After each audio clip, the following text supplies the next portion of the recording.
For people who come in with a certain kind of undergraduate background, this is a novel premise.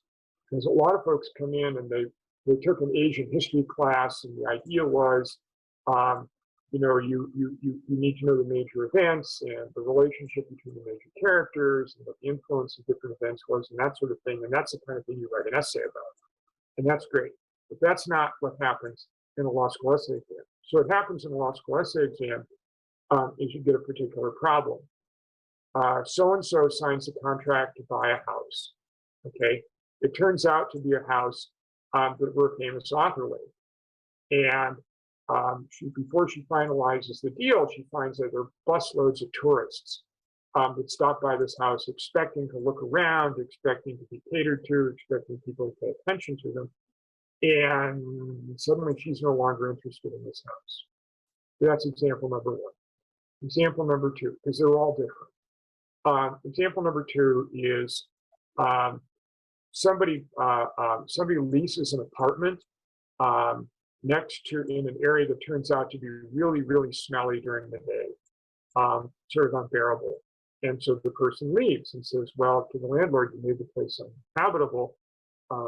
Well, okay.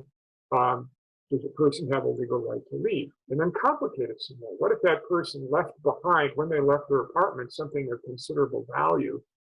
And now the landlord is saying, hey, you abandoned this, it's mine now. Or take it out of the property complex. There's an environmental law issue somewhere. There's a factory that's pushing stuff out into the air, it's pushing stuff out into the water, it's dumping waste out behind the property.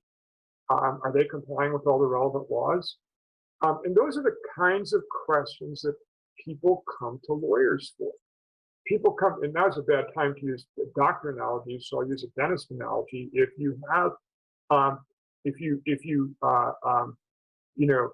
there's something in the back right side of your jaw that just hurts like crazy, and you go into the dentist's office and you say, hey, I'd like, can you fix my problem?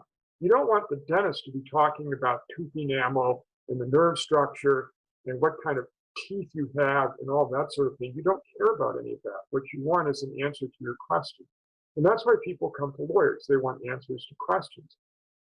Thanks for tuning into the show. Please subscribe if you haven't done so already to be notified of new episodes as I release them. And feel free to reach out if you need anything at all as you move forward with your prep.